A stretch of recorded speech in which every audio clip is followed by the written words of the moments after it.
In a time of genius and a time of blood, a bastard child grows into a man. Servant of kings, survivor in a land of assassins, he builds an extraordinary legend in a place where life is cheap. Skilled in the mechanisms of war and the workings of power, he creates the timeless masterpiece, the brilliant invention, and survives another day.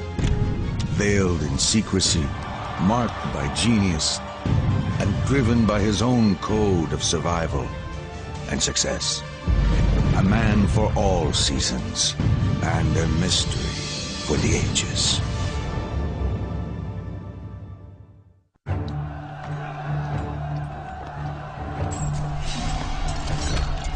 Constantinople, the capital of the Byzantine Empire. It stood as a symbol of Roman glory for more than 1,000 years. But after a brutal siege, it falls at last to the Muslim Turks. The Pope, Pius II, right after the fall of Constantinople, reminded everybody in letters he sent throughout Europe that this was a monumental event. The collapse of the mighty Byzantine Empire seems like the very end of civilization itself. But civilization is about to see a rebirth. With the old city, an old idea dies, and a new one escapes, finding refuge to the west, in the city-states of Italy.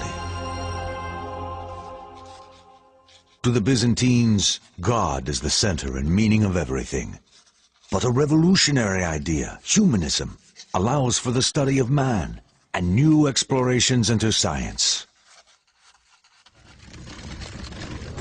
It is a philosophy with the power to change the world.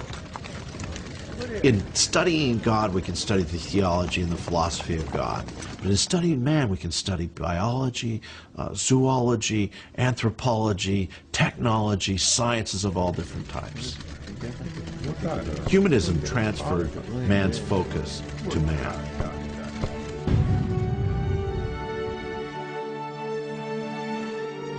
In the city-states of Italy, humanism ignites a new age. The Renaissance, heralding an explosion of new ideas, new inventions, and new discoveries. It is a time like no other. It's a nice time to be born as a really brilliant person.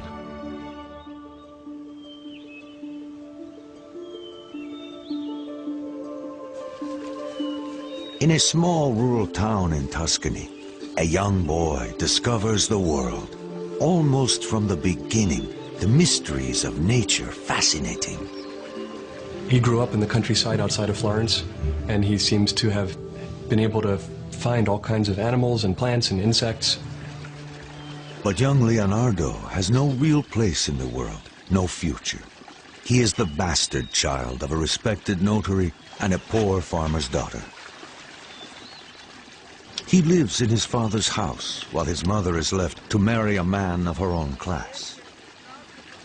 His mother married, sometime after Leonardo was born, a local guy who is known through what seems to be a nickname, Attaccabriga. The fighter, the quarreler, the guy with the fists.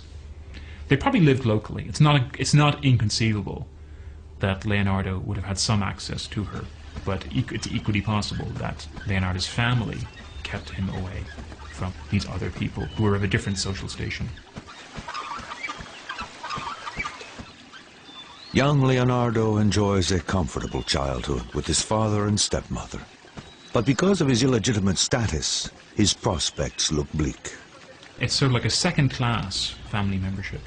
Legal offspring, obviously, are going to inherit the family estate, as well as follow the father into the family business. Leonardo is disqualified in some measure from that. Leonardo! Sì, madre. Torna a casa, immediatamente. Ma perché devi sempre fare di tutto un gioco? Destined for life as a tradesman, he cannot even take his father's name. He is known as Leonardo from Vinci. His family will spend no money on his formal education. You can sort of imagine what it must be like to have been considered illegitimate in an age when being illegitimate really meant something. There were, professions that were closed to you. You were constrained greatly by that, by something completely beyond your control. Faced with his illegitimacy, young Leonardo begins to develop a code to push beyond all expectations, past all obstacles. It will eventually propel him into the corridors of power and on to greatness.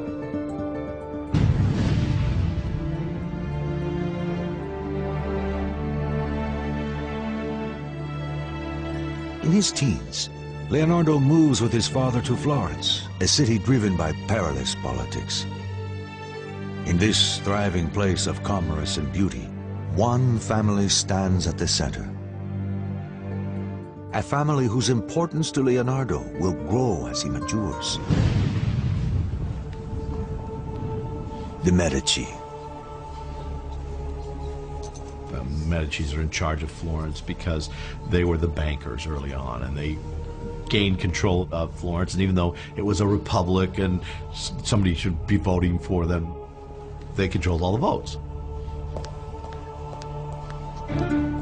The Medici, rich and very powerful, are the most important patrons of the arts in Florence. Yet in spite of their power, the Medici bankers can never rest easy. Assassination is common, as rival banking families compete for the city's wealth. If you look at some of these paintings just of the Renaissance leaders, they're wearing what looks like studs on their clothing. No, they're wearing cloth-covered armor. L'interesse è difficoltoso, come avevamo discusso. E allora onoratelo col vostro sigillo. They're scared to death that they're going to get knifed in the streets. The Medicis keep a poisoner on staff at all times. I mean, what's going on? In a society governed by fear, suspicion breeds a brutal form of justice. Any accusation, personal or political, can be lodged anonymously through the tamburo. This dangerous box throws a dark shadow on Leonardo's future. Once a citizen lodges a charge, the authorities investigate. Even the innocent are shamed, and the guilty severely punished.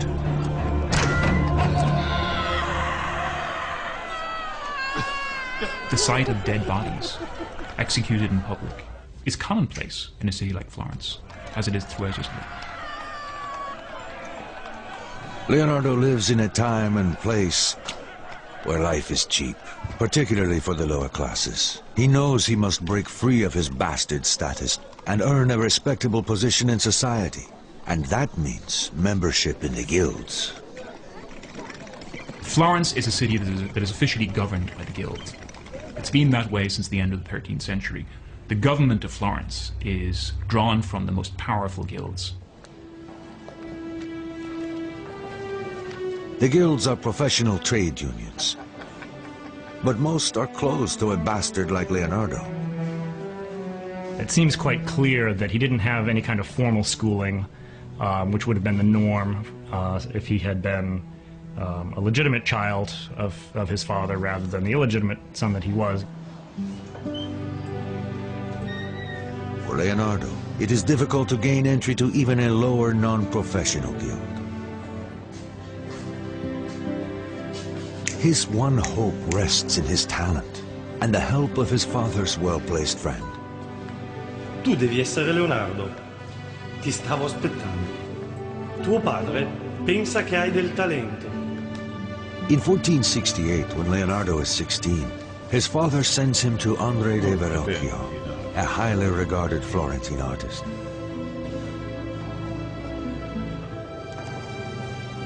This is how you do things in Florence. You get referrals from your relations, your neighbors, your extended network of clients and friends. This kind of personal referral is how you, with a certain way, break the practice of training your own son in your own line of work.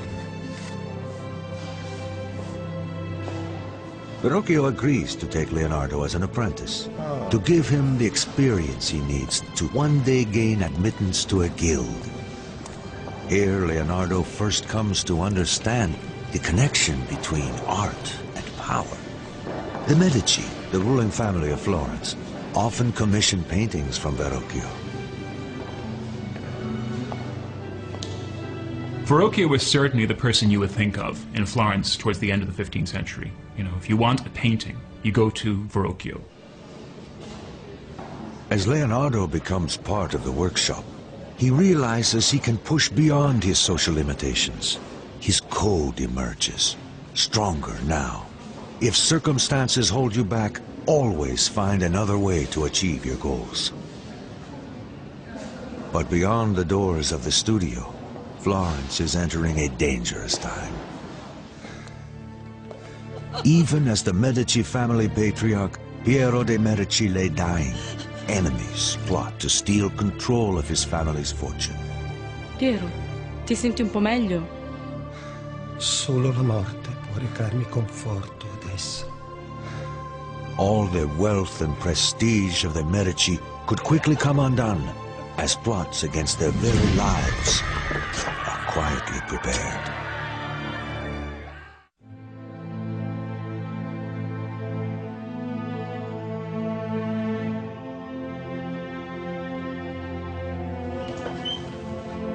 As young Leonardo da Vinci arrives in Florence to establish a career, Florence finds itself at the brink of violence. The ruling family of Florence gathers at the deathbed of the patriarch, Piero de' Medici. Great danger awaits his son Lorenzo, only 20, as the rival banking family, the Pazis, plot against him. Questa è la mia ultima volontà per te, Lorenzo. Devi guidare questa casata e guidare Firenze. Nessun altro può farlo. Devi stare attento, molto attento. The Pazzi and Medici problems were problems of business. We don't think the business might end up in murder.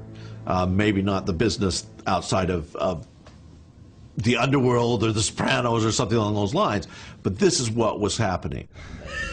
If you were a leader, your life was in danger. The Pazzi family hungers for the Medici's power and wealth. They will do anything to seize it for themselves.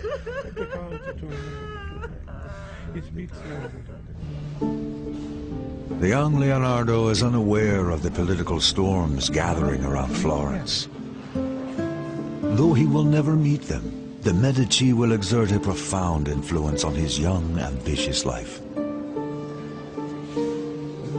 In the studio, Leonardo works on, his code driving him to learn all he can, to excel beyond his teacher's expectations. His notebooks reflect the demands he makes on himself. The painter must develop all his skills, because there is no self-respect in doing one thing well and another badly.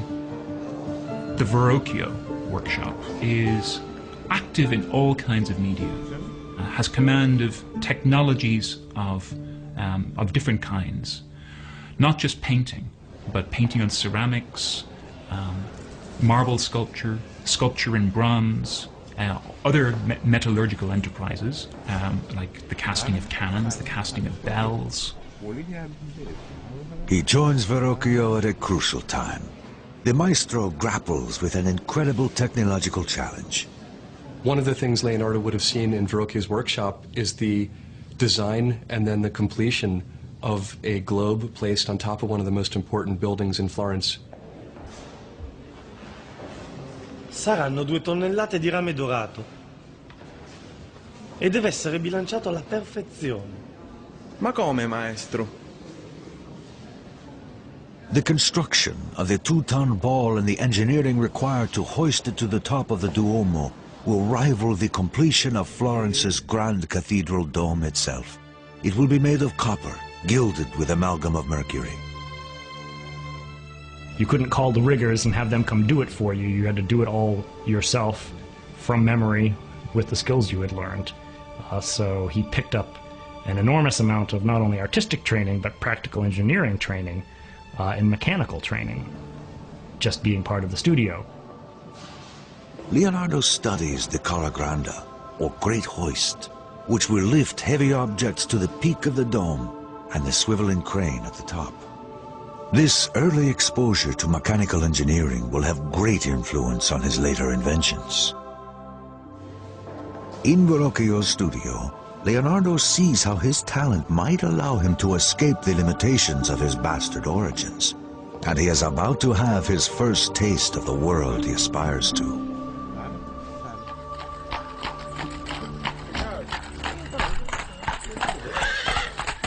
Verrocchio and his students are invited to bring their best work to the Medici Palace to prepare for a visit from the influential Duke of Milan. According to 16th century Italian biographer Giorgio Vasari, Leonardo has already distinguished himself. The greatest of all Verrocchio's pupils was Leonardo da Vinci, who, beside beauty and grace, had a power of intellect that whatever he turned his mind to, made himself master of. Leonardo, portalo a me! In the grand house, the young men will see how wealth and beauty come together in the homes of the very powerful. An inspiring lesson for all of them. But the arrival of the Duke of Milan provides an even greater inspiration for Leonardo. As the Duke, the patriarch of the Sforza family, parades into Florence, Leonardo watches from the cheering crowds. Like Leonardo, the Duke is an outsider with no pedigree, and yet he is at the pinnacle of power. The Sforzas in Milan, they are actually the descendants of condottieri, of mercenaries, who at a certain moment in time moved from being hired soldiers into actually marrying into the political lineages and then actually coming into control of Milan. Leonardo cannot help but be inspired. In the Duke, he sees a man who has overcome his common origins, achieving influence and success. To do the same, Leonardo knows he must use every advantage he has. He was supposed to be extraordinarily handsome, very concerned about his looks, always dressed very well, supposed to be enormously strong. They said he could bend horseshoes with his bare hands. People just immediately liked him when they met him because he had this kind of undefinable quality to him that made people be attracted to him. And that's also a quality that is described in Leonardo's art. Though it is too early for Leonardo to know it, his fate and his future will hinge on the Sforza family as he uses his charisma and his talent to build a better life.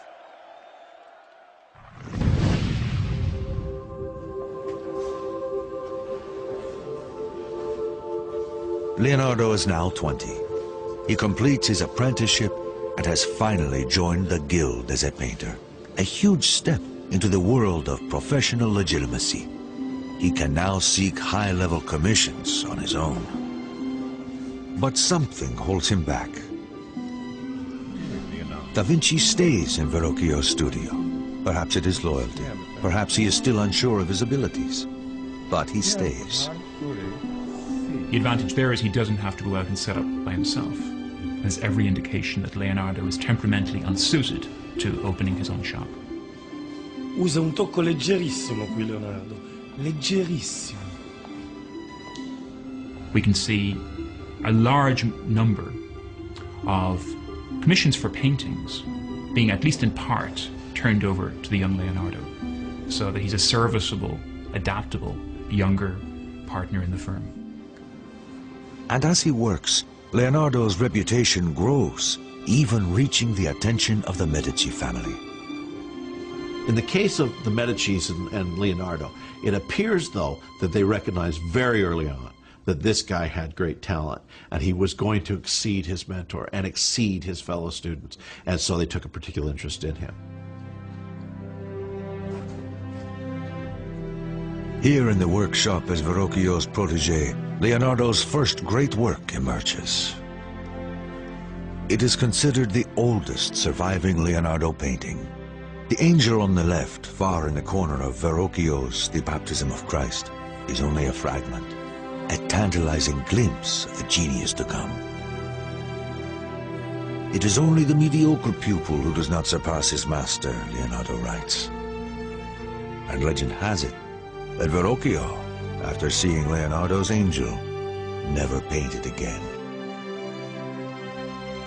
These are all qualities that you can look at that painting today and you can see that's the hand of somebody else, some exceptional painter who really is not present in the rest of this painting.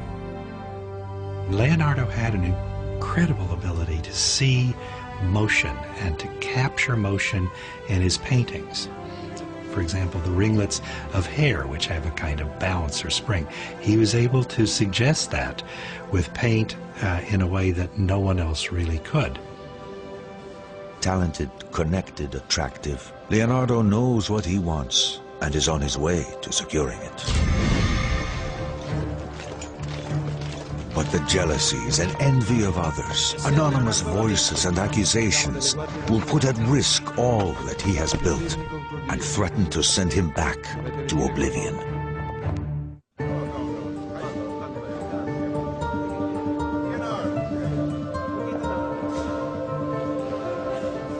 In a little more than a decade, Leonardo da Vinci, at age 24, transforms himself from the bastard son of a notary to a legitimate artist recognized by the Medicis, the most powerful family in Florence.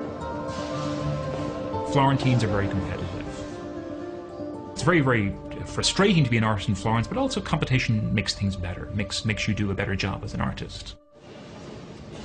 In Verrocchio's studio, his persistent experimentation with paint and technique sets him apart. This commitment becomes a vital part of his code, a way to push ahead of his competitors who are better educated. He records his thoughts in his notebooks. I know that I am not a man of letters. Experience is my one true mistress, and I will cite her in all cases. Only through experimentation can we truly know anything. Leonardo sets up this opposition between authority, which is transmitted through books, and people like himself, these maverick figures who operate outside normal professional boundaries, who investigate, who take things apart, see what they're made of, to see how they work. A man of unusual sensitivity, Leonardo cherishes nature and will not eat meat, refusing to be a tomb for other creatures. To him, nature is the ultimate machine, and he holds its mysteries in respect and awe. He spends his life trying to discover how it works. The movement of clouds and water, the mystery of birds in flight. Science, nature, mechanics, Leonardo pictures them as one entity, to be captured through his creative life.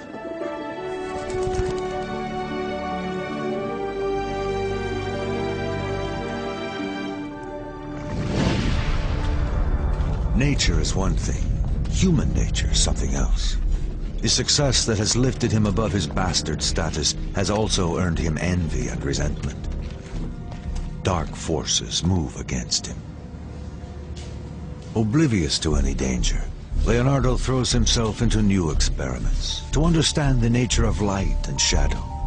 He examines the fall of candlelight on fabric and how the human eye records it. His notes reveal the importance he places on these studies. Nothing can be recognized without light and shade. It is only through the eye, the window of the soul, that we can truly understand the complex workings of nature. He would have these casts made of draped fabric and move the lights around, set the candles in one position, look at the shadows, sketch it out, move nothing else but the light, to somewhere else and then sketch the exact same piece of fabric again that hasn't moved. The only thing that has changed is the interplay of light and shadow on it.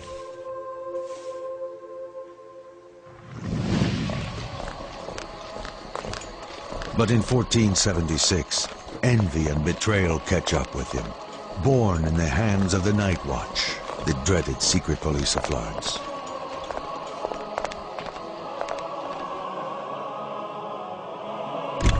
Messer Leonardo da Vinci. Siamo delle guardie notturne. Siete accusato di crimini contro Dio. Dovete venire con noi. At 24 years old, Leonardo is anonymously accused of sodomy with a 17-year-old male prostitute. For repeat offenders, there could be prison terms and execution. The official penalty for sodomy was burning. It was to be burned to death.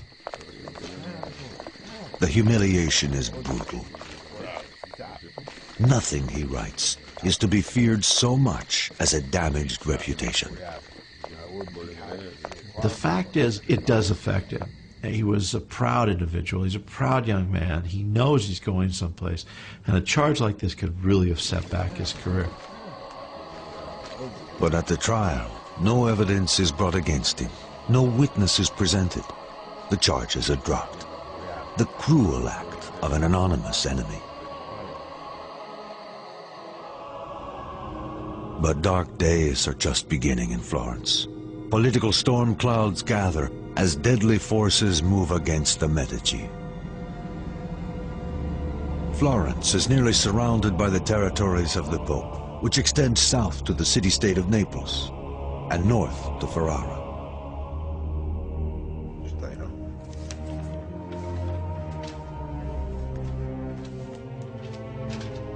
But this realm is not enough for the avaricious Pope Sixtus IV.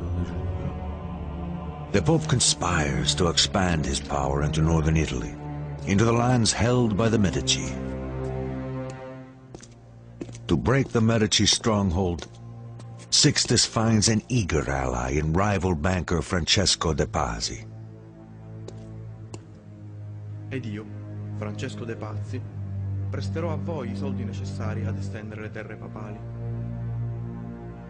The Pope transfers his accounts into the coffers of the Pazzi family bank.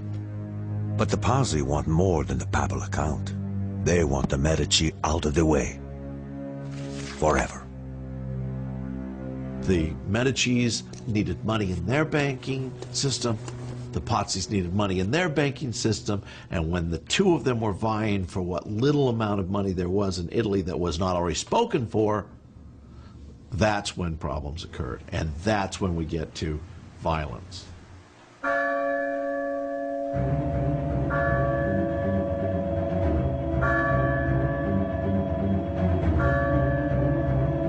It is Easter.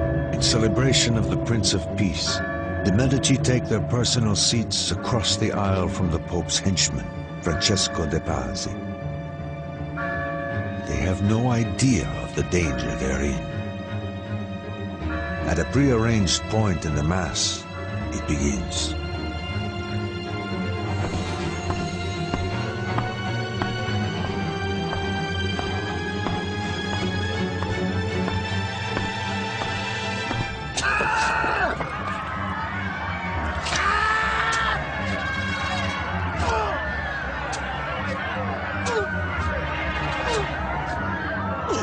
Young Giuliano de' Medici gets stabbed savagely 19 times and bleeds to death on the cathedral floor.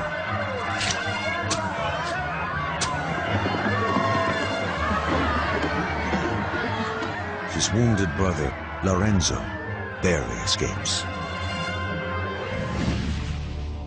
With the Pope behind them, the Pazzi family believe they will get away with their plot. They are dead wrong. The Medici supporters quickly rally, and the Pazzi uprising is put down with extraordinary violence. Lorenzo's counter-strike is swift and merciless. We get a sense of the Medici's power in the outcome of the murder, the immediate retribution. There was no rights for the criminals. They were dispensed with, and they were dispensed with in a very public manner. That very day, Francesco de' Pazzi is hanged alongside a co-conspirator, the Archbishop of Pisa. They drag his body around, they chop it to pieces, humiliate it in all kinds of ways. This is familiar in ways that we find hard to imagine. But the Medici have not finished. One assassin is still at large. Weeks later, Bernardo Baroncelli, the murderer of Lorenzo's brother, is finally captured and hanged before an enthusiastic crowd. Leonardo da Vinci is there.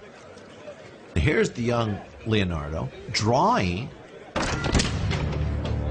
this hanging corpse and writing underneath who it is and exactly what he's wearing. That's one of the first things we have of Leonardo. Leonardo makes the famous drawing of Baroncelli hanging on the gibbet. The bodies of condemned criminals is commonplace in a city like Florence, as it is throughout Italy. Violence and murder taint the very air of Renaissance Italy, and it will continually color Leonardo's work. Two messengers race to Florence, carrying deadly news. The Pope has excommunicated Lorenzo de' Medici in retribution for executing the Archbishop of Pisa. He dispatches the army of Naples to force Lorenzo to surrender. This is a big army. This is something that is going to be difficult to defeat, and difficult to defeat without a huge amount of economic loss and loss of lives and societal upheaval.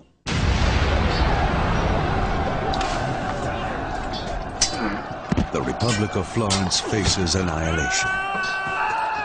Here in all its terrible glory is the greatest of the Renaissance arts, the art of war. Without a miracle, the city that has given Leonardo da Vinci his only real future will be destroyed without a trace.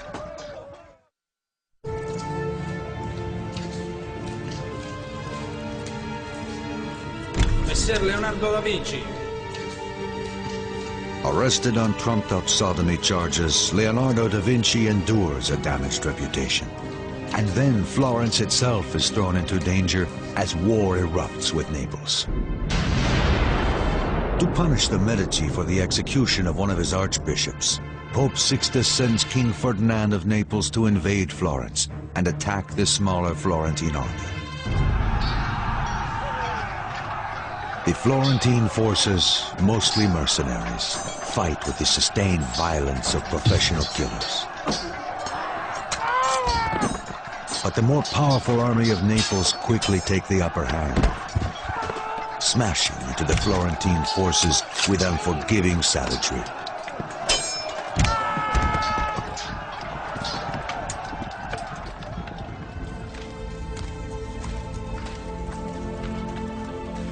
In the terrible aftermath, it is clear to Lorenzo that the city's plight is desperate. His troops are being cut to pieces. He must find a way to end this war and somehow save Florence. It seems the larger political landscape may provide Lorenzo with a way out. The Muslim Ottoman Empire, greatly feared by the Christian Europeans, has threatened the entire peninsula for some time. Florence, Naples, and the Papal States are all at risk. In a bold and dangerous move, Lorenzo travels to confront King Ferdinand of Naples, face to face, attempting to convince him that the Italian states should be unified against the Turks, rather than fighting each other. If he fails in his mission, Florence is finished. Se una bombarda colpisce a segno in linea diritta 10 braccia. The risk was significant. He could have died. He could have been taken hostage while he was gone. He could have been replaced by usurpers. Intrigued but unconvinced, the king has him arrested while he considers the proposal. Back in Florence, Da Vinci, like everyone else, is caught up in the tension and anxiety of impending war. He begins designing ladders and other devices for defending and scaling walls. These ladders are designed to carry 2 men. They are also useful for a tower, where you might fear that a rope ladder could be detached by the enemy. It's all engineering, engineering, engineering, because that's sort of the reality of Italy at the time that Leonardo's alive. You have all these different warring city-states, and warfare is a constant fact of life. Da Vinci labors on and waits, putting his active mind to work on defensive fortification and other weapons of war. 3 months pass with no word of Lorenzo de' Medici. In the streets of Florence, the citizens wait in fear. The weeks drag on without news of their leader or their larger fate. The people go about their business as hope dwindles.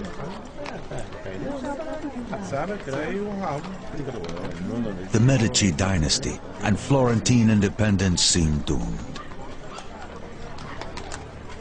They knew what their situation was. When Lorenzo's in the camp of an opponent, they must have been nervous. He could lose his wealth. He could lose the city. The Florentines could lose the city. And then, a commotion rolls through the streets.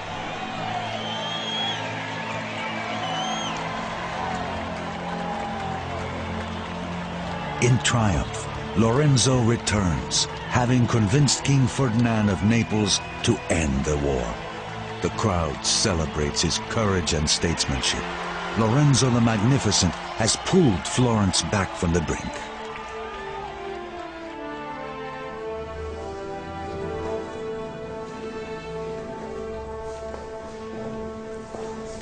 As peace at last comes to Florence, Leonardo receives a commission to paint the Adoration of the Magi, an altarpiece for the monastery at San Donato a Scopito. It is his first important work. We have the Adoration of the Magi treated like nobody has really conceived this event before. Among the turmoil of figures that are surrounding the kind of serene Virgin and Child, this frenzy of devotional attention, there are rearing horses. It's a turmoil of men and horses. He forms the composition almost in a square, with a triangle made up of the Virgin and kneeling kings.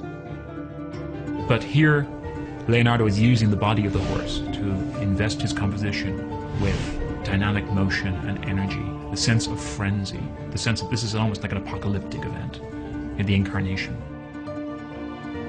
Tantalizingly, some scholars think the standing figure of the young man on the bottom right may be a self-portrait of the young Leonardo. The work is considered an overture, a first statement of Leonardo's great work to come. But it doesn't go well. After devoting extraordinary time to the underpainting, he leaves it unfinished. His notebooks suggest his reason. To conceive an idea is noble. To execute the work is servile. Somebody who's intensely curious, restless, doesn't like to stay at one thing. The point at which something's ready to be finished is the point at which it's no longer interesting. He was much more interested in the natural world, in the mechanical world, and only painted occasional paintings when he seems to have had a cash flow problem.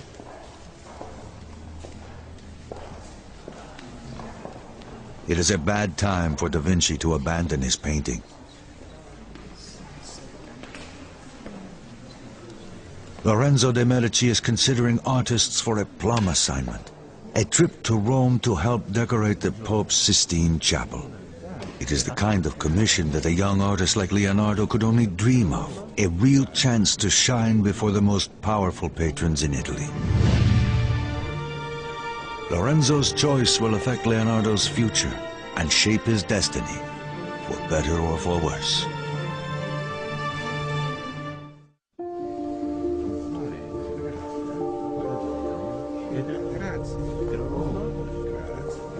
Even as word of Leonardo da Vinci's talent spreads, he appears to lose interest in his career.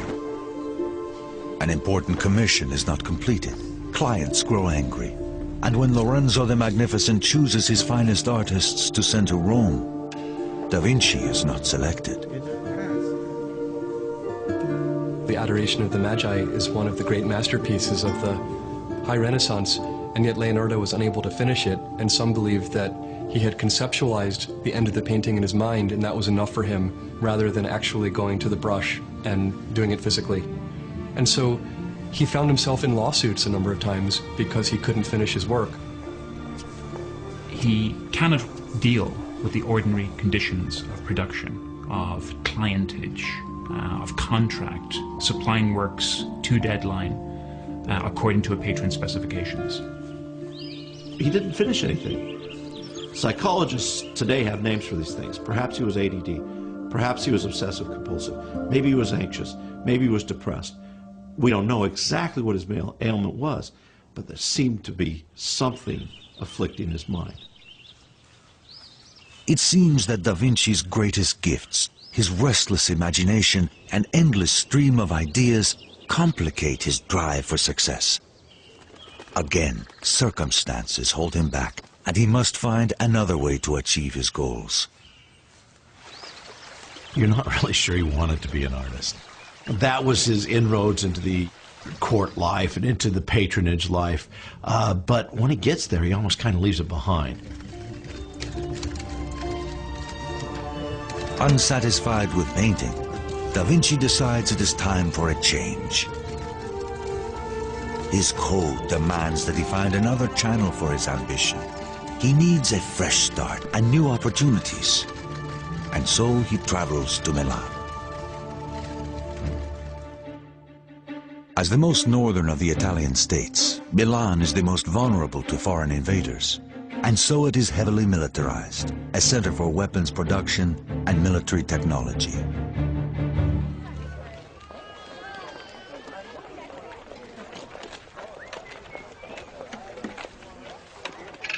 As he moves to the armorer's stalls in the streets of Milan, Da Vinci finds a vibrant city, always on the brink of battle, always ready to defend itself, not just from rival city-states, but from the superpower of France as well. In the tools of war, large and small, Da Vinci sees a future he could not realize in Florence. Italy is a theater of war, as local powers call in the bigger powers of Europe with disastrous results. In the royal palace of Milan, a letter arrives. Carefully worded and boastful in tone, it presents to the acting Duke Ludovico Sforza the credentials of Leonardo da Vinci, not as an artist, but as a genius of military engineering. I have plans for extremely light and strong bridges, adapted to be most easily carried. I have plans for making mortars, easy to transport, and able to fling small stones, almost resembling a storm, and creating smoke terrifying to the enemy.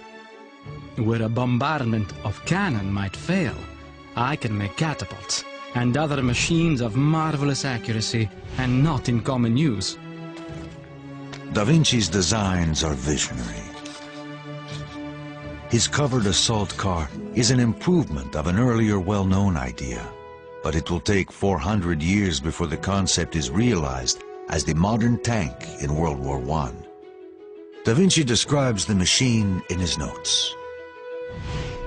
I will make covered chariots, which will be impervious to any body of men-at-arms who try to shatter it when attacking the enemy with artillery. The real innovation is its mobility, hand-cranked by men or horse-powered. The cranks attached to horizontal wheels, geared to the 4 driving wheels. Close examination shows that Da Vinci's design, as drawn, would have the drive wheels turning in opposite directions, an error, or a means to confuse an enemy that might steal his designs?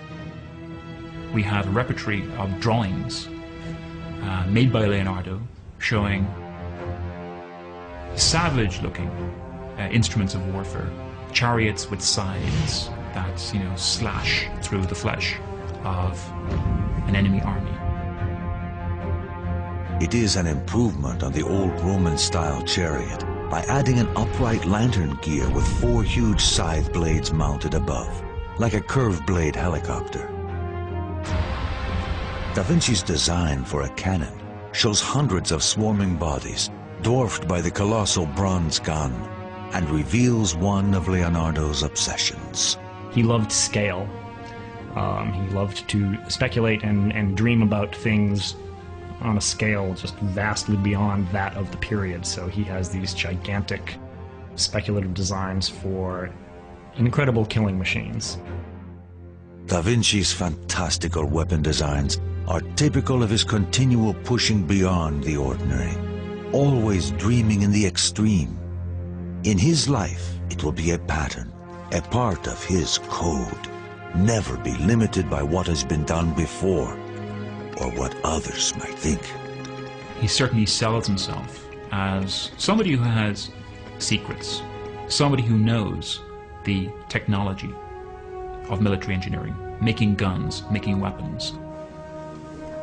Da Vinci hopes that Ludovico Sforza, the acting Duke of Milan, will commission him to build these war machines. Ludovico Sforza is the brother of the assassinated Duke of Milan. He's acting as the regent, basically the effective ruler of Milan. And he's basically controlling the defense policy, the foreign policy of the Milanese state. Ludovico will hold power only until his timid nephew, Jan Galeazzo, comes of age, if he ever does.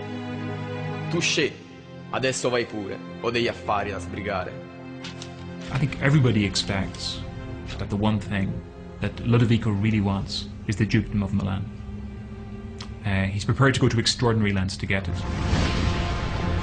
But the armies of kings and the cruel uncertainty of politics will overturn Ludovico's dreams of glory and everything that Da Vinci has hoped for.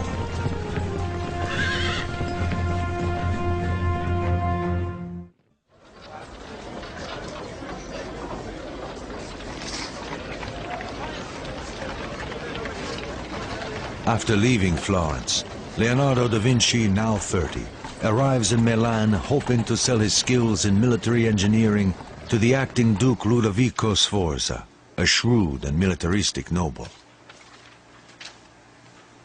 He walked away from what would have no doubt been a secure and comfortable living as the society painter in late 15th century Florence. He went instead to the bustling but military, aggressive, politically turbulent city of Milan, up near the French border. At the end of the 15th century, Italy is a theater for war, as the smaller city-states of Milan and Naples struggle to survive against the superpowers of France and the Ottoman Empire, pressing in from all sides. Cleverly exploiting these unstable politics, Leonardo's letter to the Duke outlines every imaginable military skill he has as an engineer. Fortress design, cannon construction, siege machines. Only in the very last line does he mention that he is also a painter.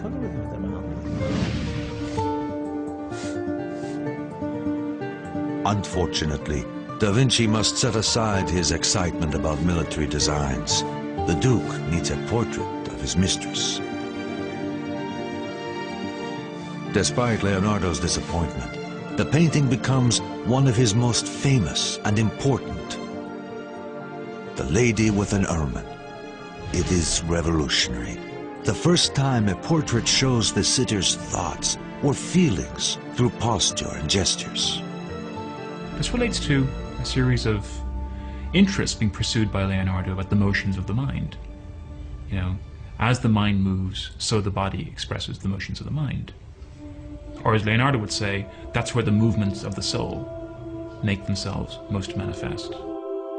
Her head turns to the right, as if distracted by something to the side. The animal as well is tense and alert. Again, Da Vinci's code pushes him to tackle new ideas. He's almost obsessive in his quest to want to know as much as possible about what he's interested in while he's interested in it. Sforza, the grandson of a mercenary, and Da Vinci, the bastard son of a notary, depend on each other to increase their social standing. Guardate da questa parte adesso, signorina Gallerani. È un piacere posare per voi. This is not what he came to Milan for, but he is experienced enough to know that power and opportunity are always close companions. And the enormous Sforza family ego soon presents that opportunity. The Duke commissions a colossal statue of his father, astride a powerful stallion, and so Leonardo begins to study the proportions of horses, using a small and docile model as his subject.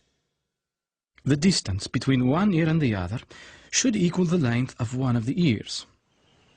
The length of the ear should equal a fourth of the face.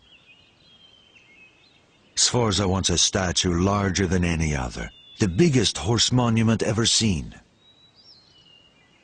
It's often held that these warlord princes used art as a means of making themselves look more permanent, more legitimate, more established than perhaps they were in practice.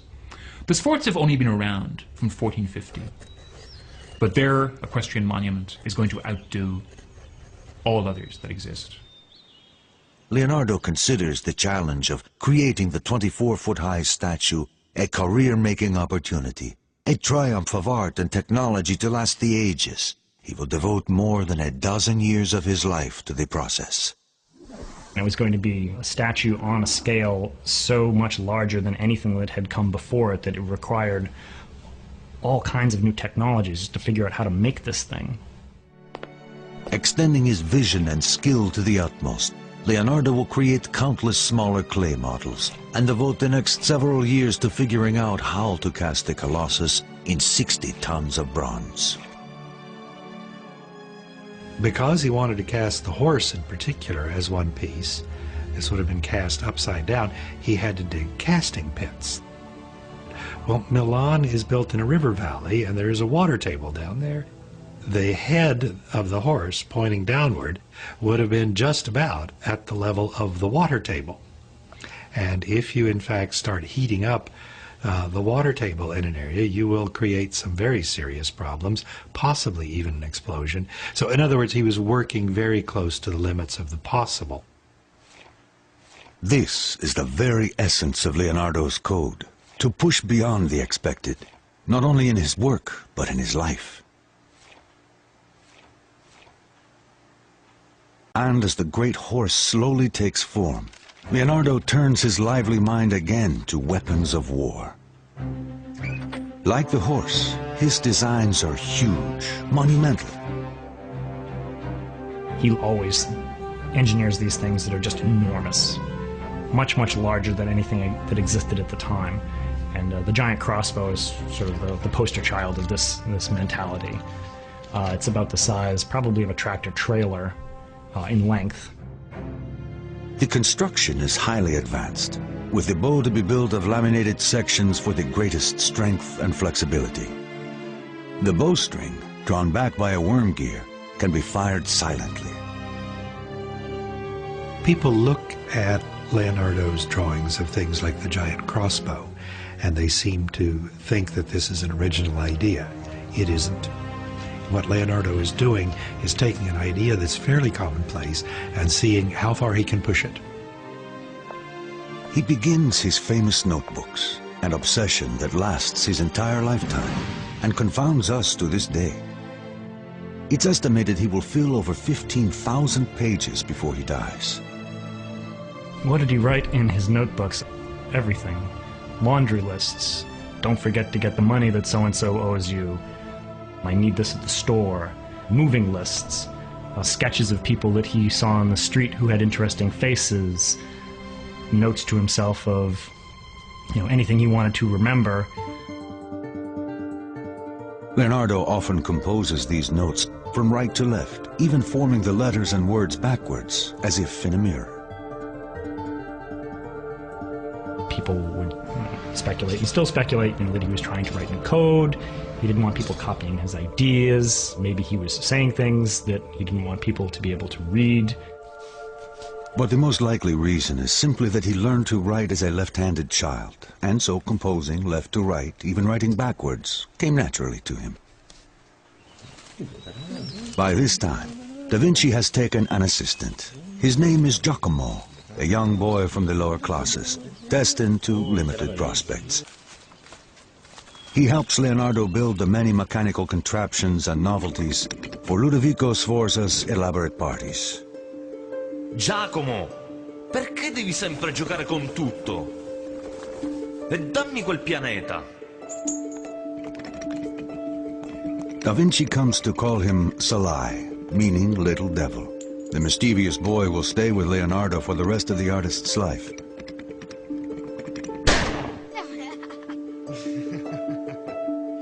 And Salai's name will appear in Leonardo's notebooks more than any other.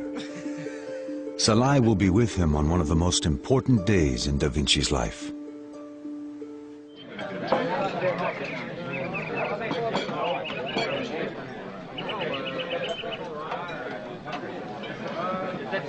Ludovico stages an elaborate family celebration, which features Leonardo's colossal clay model of the Sforza horse, unveiling it for the first time before the nobility. The Sforza horse was supposed to be the largest cast statue in the world that was going to, sort of trumpet the glories of the House of Sforza, and also probably secure Leonardo a lifetime position in the court there. The party, like Da Vinci's horse, is a celebration of Ludovico's power. The attendees include Ludovico's beautiful wife, Beatrice d'Este, and his nephew, the real Duke, Jan Galeazzo, now 25. It's become quite apparent that young Galeazzo Sforza has been sidelined by Ludovico, his uncle, who really has designs on the duchy for himself. Jan Galeazzo will never assume power. Within the year, he is dead. Some say poisoned, making Ludovico the Duke at last. With nothing to curb his ambition, he will set Milan and Leonardo on a collision course with war. Siamo pronti, Leonardo!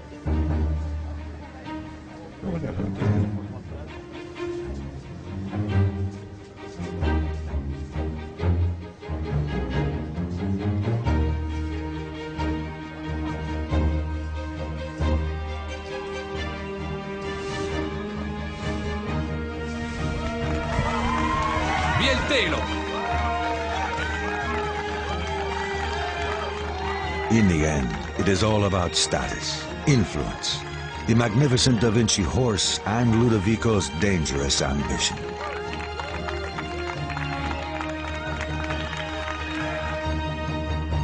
In 1494, as the new Duke of Milan, Sforza joins forces with France. Together, the powerful allies invade the Italian city-state of Naples. The risky move puts Milan and Leonardo's plans for the great horse in jeopardy. It came down to the necessities of the day, being that there was very little metal, and the Duke of Milan had the choice of casting cannon or giving this metal to Leonardo to make a statue. He chose to, do the expedient thing and actually look to his own defense. With war on the horizon, the 60 tons of bronze set aside for Da Vinci's great horse is melted in the furnaces of Milan and poured into cannon molds. Leonardo remains stoic. As His Excellency's mind is occupied elsewhere, the arts are put to silence. Of the horse I will say nothing, because I know the times. The Duke, still eager to establish a great legacy for the Sforza name, gives Da Vinci a new commission, a religious mural for the court church Santa Maria della Grazie, to be decorated with his family coat of arms. it will become one of the world's great masterpieces. But to the priest's consternation, years pass with no sign of completion. Maestro Leonardo, quando pensate sarà finito? Ho solo bisogno di mettere una faccia a Giuda. No, fermo lì. La vostra sembianza sarà perfetta. Leonardo spends more than 3 difficult years on the mural, a complex and beautiful rendering of Christ's final meal with the apostles. It is called the Last Supper. Revolutionary for its time, Leonardo's painting captures the dramatic moment when Jesus tells his apostles, "One of you will betray me." In his writings, Leonardo describes how the gestures and faces of the apostles convey such intense distress. One twists the fingers of his hands together and turns grim-faced to his master. Another, with hands outspread, showing the palms, shrugs his shoulders. DaVinci's attention to human response reveals his obsession with science. He mastered anatomy, he was a master of geometry, he mastered perspective, and by utilizing all these sciences, Leonardo could create an art that was scientific in a way. Painting was a source of knowledge, just as geometry was a source of knowledge. But in the Last Supper, Leonardo pushes his scientific approach too far as he experiments with his paints, incorporating oil, which proves incompatible with the plastic base. So he decides he's going to try a new technique at drying the fresco, and it doesn't work. In fact, it destroys much of what he has labored to do. Within decades, dampness in the wall begins to disintegrate the oil-based paint. But Leonardo will not be there to see it happen.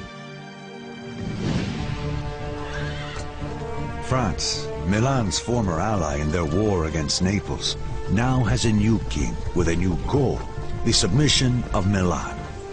Leonardo is about to lose his patron, his security, and everything he has struggled for.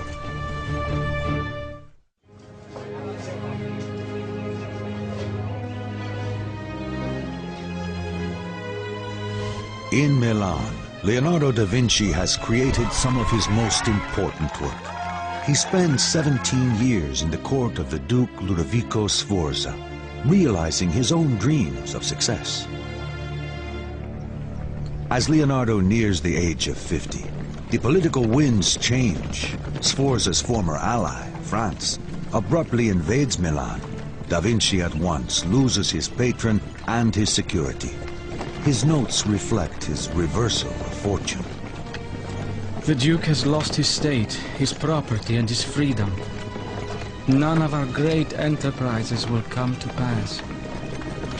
The occupying French army, bent on annihilating any sign of the Sforzas, used Da Vinci's epic sculpture for target practice.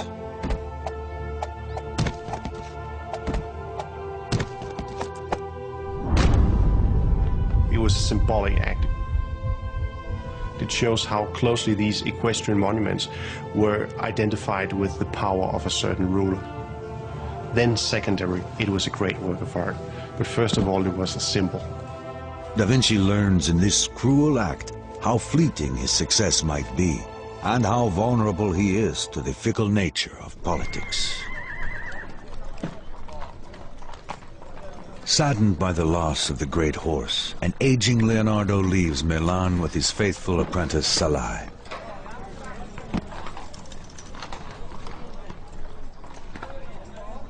All his work must be left behind. The shattered horse, the Last Supper, all abandoned.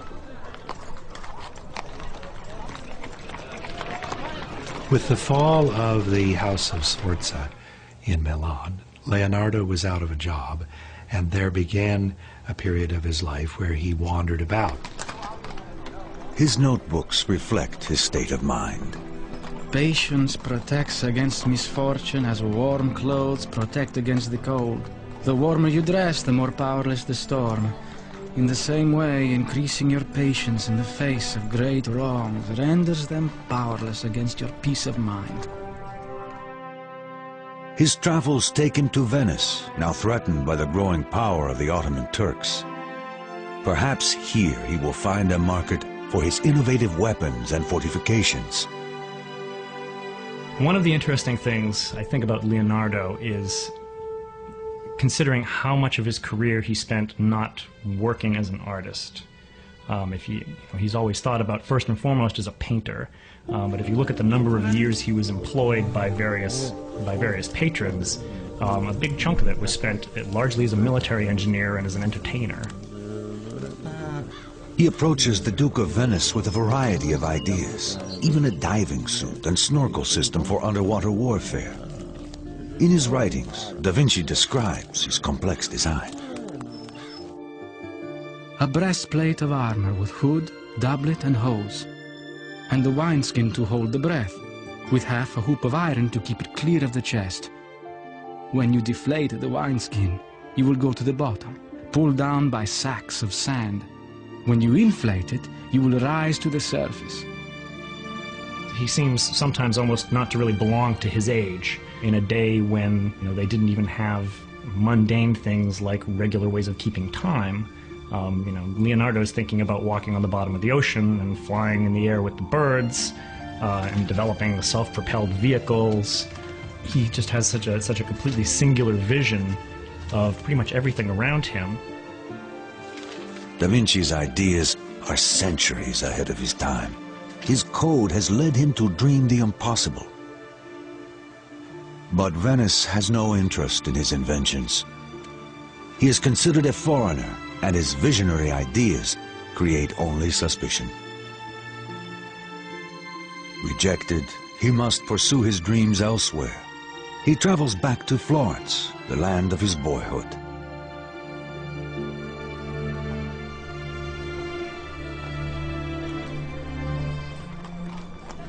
It had long since come to my attention that people of accomplishment rarely sit back and let things happen to them. They go out and make things happen. But Da Vinci's confidence will soon be challenged. The Florence of his youth has changed.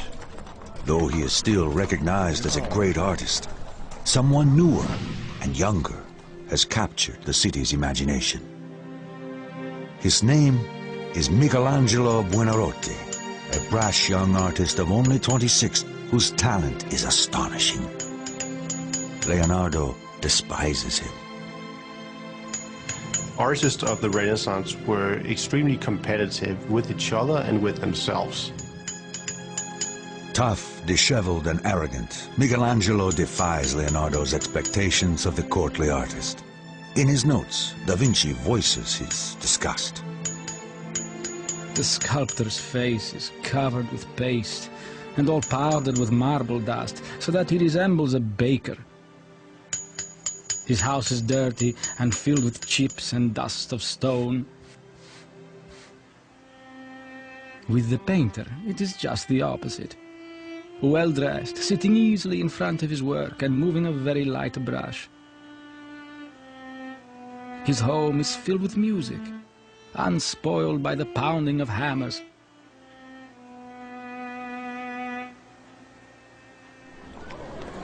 The simmering hostility between Leonardo and Michelangelo quickly becomes public. One day, as Michelangelo approaches on a busy street, Leonardo defers a question about the writer Dante to the passing sculptor. Chiedi a Michelangelo. Lui ha letto Dante. Spiegatelo da solo. E già che ci sei, spiega come hai imbrogliato la gente di Milano con il tuo impossibile cavallo. Stung by the insult, reminded of his failure, Da Vinci is bitter. He continues to mock Michelangelo's work. I think I'm quoting him accurately when he criticized painters like Michelangelo for whose anatomy, he said, made people look as if they were bags full of walnuts. Almost 25 years older than Michelangelo, Leonardo is dispirited, packing up his paints each night with less passion than the night before. His writings reflect his growing despair and increasing age. Oh, time, devourer of all things. Oh, spiteful age, how you destroy and consume everything with the relentless teeth of years, little by little in a slow death. Dejected, Leonardo finds opportunity in one of the most unlikely of patrons. A man whose treachery surpasses all others, even in this violent time. His name is Cesare Borgia, and he is bent on carving a bloody path to power straight through the heart of Italy.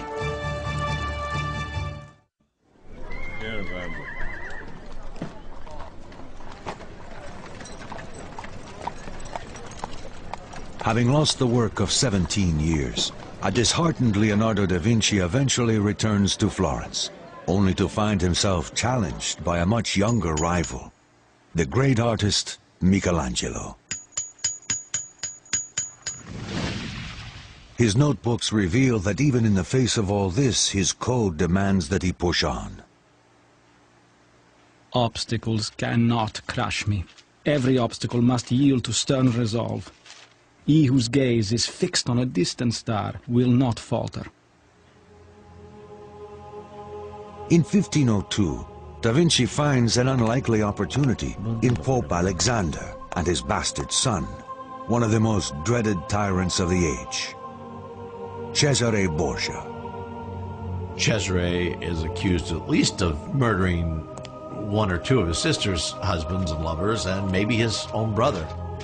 Cesare himself is portrayed by some as being the devil incarnate, by others as being this great leader.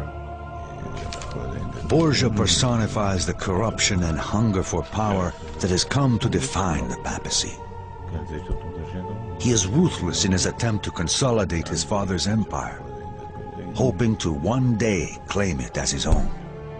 One by one, the cities of Romagna and northern Italy fall to Borgia's papal army. Hungrily, he sets his mark on an ever-widening area. But in order to succeed, he needs an edge, someone with new ideas.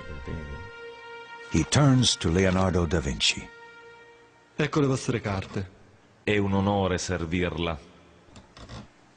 He was given the title of Chief General Engineer by Borgia, and so Leonardo probably had a chance to observe the real horrors of war firsthand.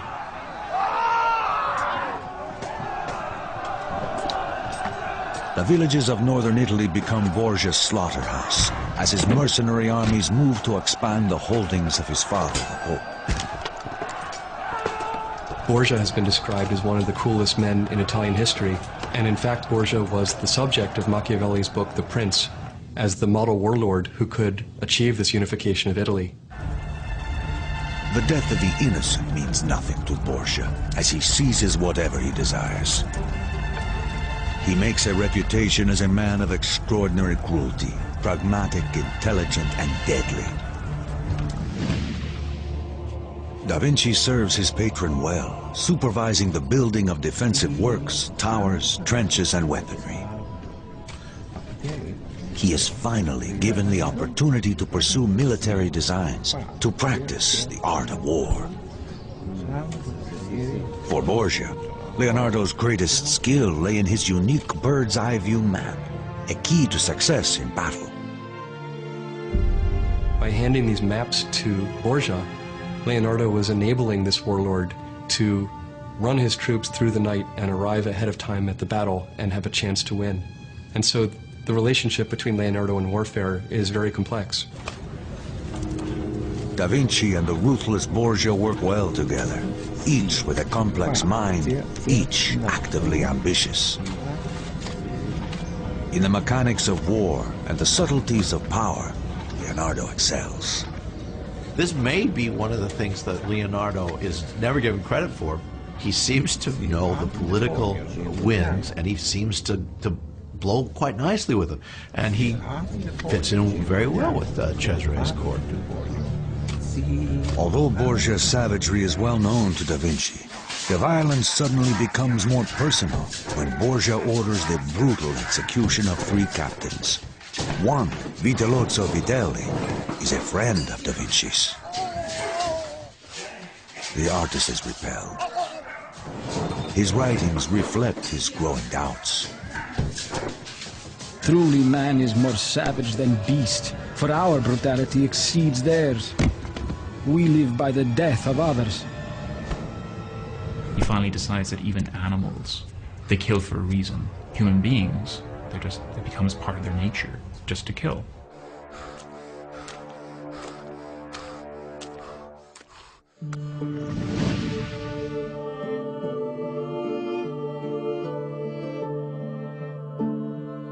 Da Vinci leaves the service of Borgia and returns to Florence and the art of painting, perhaps to explore the gentler side of human nature.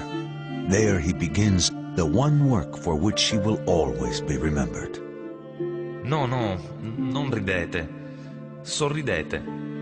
È divertente ma non isterico. Pensate cose dolci. Pensate al vostro amante. Giusto. It is called the Mona Lisa. No one knows who she is, or if she even existed at all. As he paints, Da Vinci keeps her amused with music and entertainment. Leonardo says in his writings that faces are most beautiful at dusk. He captures this effect by using transparent films of paint, a technique which is later called sfumato, which means kind of literally smoking, kind of a smoky effect. You can see it in these almost invisible transitions from light to shade, which are so enigmatic and so incredible that anybody could paint that with brushes. It's really a great display of virtuosity. People often talk about the Mona Lisa smile as being mysterious. If it is mysterious, it's because Leonardo da Vinci has shaded the corners of her mouth and eyes, which are some of the most expressive features of the human face. Is to suggest that the Mona Lisa is a painting of a mystery, that there's something very, very secret going on with the Mona Lisa.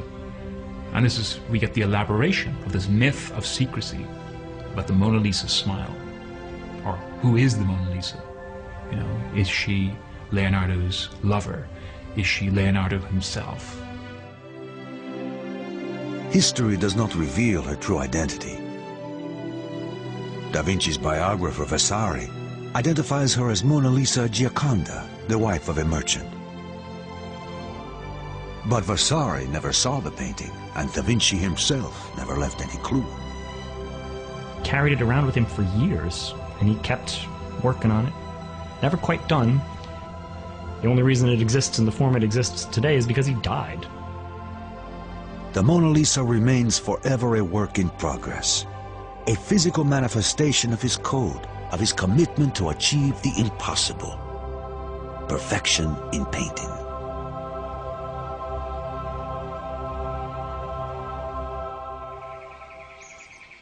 Never satisfied, Leonardo's restless mind continues to ponder the world around him. One of his greatest obsessions is the mystery of flight. I mean, in a day when there is no stop-motion photography, he was able to look at birds in flight and actually see that birds don't just flap their wings up and down. It's a very complicated sort of figure-8 motion of the bird's wing tilting and coming up and turning and pushing down with every single beat. He uses his knowledge of engineering to design machines that he hopes will be capable of flight, and he makes a bold prediction. There shall be wings for man. If it is not accomplished by me, then it will be someday by some other. He adapts a child's spinning toy into a design for a hovering apparatus, using a helical screw rather than a rotor as modern helicopters do. He creates bat-winged flying machines whose wings would flap like a bird with an elaborate framework, one that even includes a rudder-like flight control. There is a legend that he tried to actually fly a machine and that the machine crashed and someone broke a leg in this attempt. Leonardo's machines are amazing, they're fantastic, in the way that fantastic is fantasy. Maybe they didn't work, but they mean so much as far as the mind is concerned, as far as his actual ability to think beyond the box. But he seems to have realized that the amount of power necessary to make one of his 6-foot-long wings flap was more than a person could provide. So then he starts getting into more complicated designs that actually involve motors of some sort that will actually store up enough energy so that you can get them to flap for a while before the motor stops. Only late in life does he consider the idea of a single fixed wing, the idea that will eventually lead to successful flight hundreds of years later. For all his striving, for all his extraordinary designs, he never succeeds in solving the great challenge of manned flight. But for almost his entire life, he keeps trying. He's a brilliant man, he's a brilliant engineer as far as the theory is concerned. Maybe the practice, maybe the practical part of things, the practical part of engineering, which so often eludes these great thinkers, also eluded him.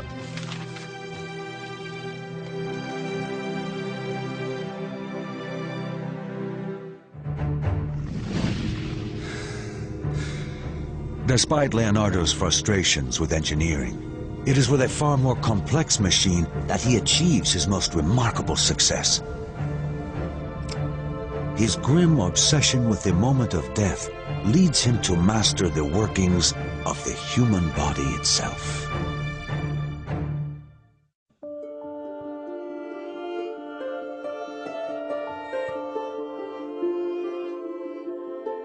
Leonardo da Vinci, now 53, has been working on the most recognized and celebrated masterpiece of all time, the Mona Lisa.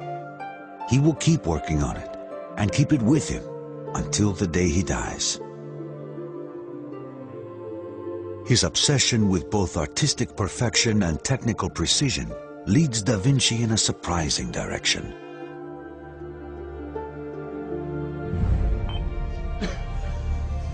He turns his insatiable curiosity to the study of life's greatest work of art, the human body.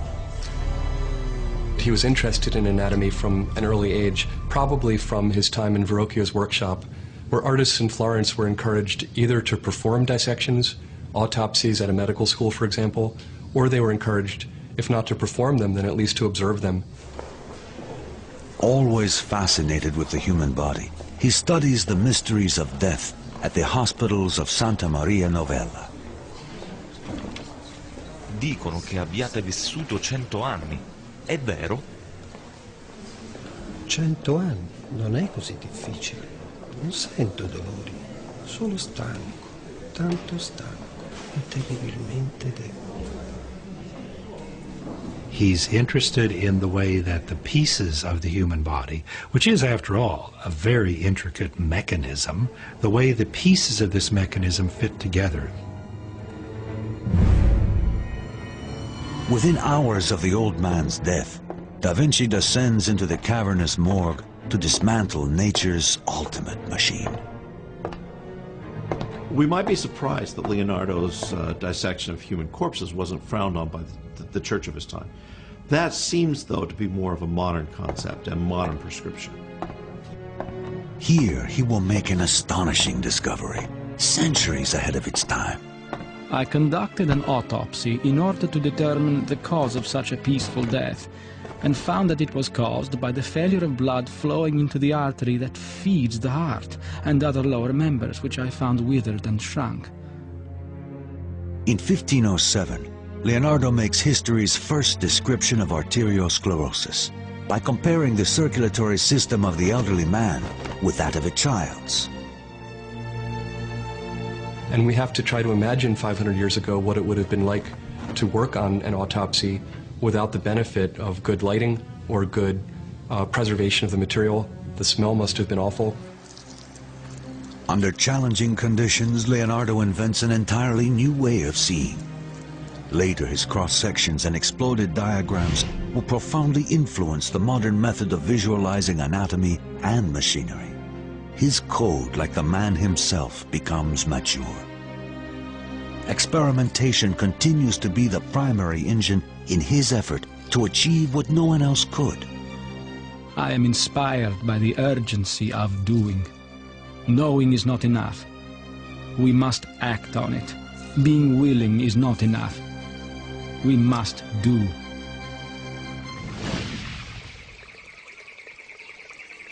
His famous notebooks reveal the extreme scope of his visionary ideas.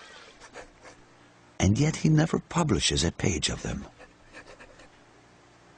Often in his notes you'll see him talking about, I'm going to, do a book on this subject that will lay out this, and this. There was always, a little bit more you could do. There was one more observation you could make, and, time caught up with him. As Leonardo ages, his legacy becomes a casual bundle of documents, a lifetime of genius written onto thousands of bits of fragile paper, including the only image we have of the man himself. There is one image of an old man that's commonly attributed as being a self-portrait, but we don't know. It's completely untitled. It's just a sketch among, millions of other sketches that he did. And what I think is interesting is the extent to which that Leonardo is completely lost to us. Toward the end of his life in 1517, King Francis I of France, a great admirer and collector of his work, invites Da Vinci and his two assistants, Salai and Francesco Melzi, to live on his royal chateau in Clos. Leonardo got his last job, which is essentially being court genius to the King of France. He didn't really have much in the way of responsibilities. The King of France just wanted him as an ornament. The king names Leonardo da Vinci favorite painter, engineer, and architect. Si sta facendo tardi, maestro. Possiamo continuarlo nel mattino. Francesco ed io lo aiuteremo a mettersi a letto. But at 65, Leonardo's triumphs are behind him. A stroke has paralyzed his right arm, and his left hand can no longer paint fine details. He doesn't seem to have had any obligations. Leonardo doesn't seem to have done much in those last few years, except for enjoy life. And he did enjoy life. It was the high part of a very well-deserved retirement, I suppose. Salai, the boy taken on so many years ago, has stayed with Da Vinci, and Melzi has become his student and most trusted companion. So Leonardo, at the time, he has with him the Mona Lisa, a couple of other paintings, all of which he bequeaths to Melzi, who is his apprentice and had been traveling with him for years and years. In 1519, after months of failing health, Leonardo da Vinci passes into history. I think Leonardo is one of these individuals who had a code of success. He didn't measure it in degrees of wealth. He didn't measure it in degrees of popularity. He measured it in how he felt about his own achievements. To me, Leonardo da Vinci represents something about human beings themselves. He represents someone who overcame a number of social obstacles and really does show what we're capable of. His ability to see so far beyond his present-day reality is, I think, one of the things that makes him eternally popular. And we have a body of writing. We have a trail of documents. With Leonardo, it's a complicated mosaic. Painting was a source of knowledge. To Leonardo da Vinci, painting was a science. He can inspire all of us today, regardless of who we are, to try to make the most of our lives as we can. Da Vinci's genius catapulted him out of obscurity and into the courts of kings. By refusing to compromise his own intellectual code or be crushed by adversity, he becomes the most important man of his age. He becomes immortal.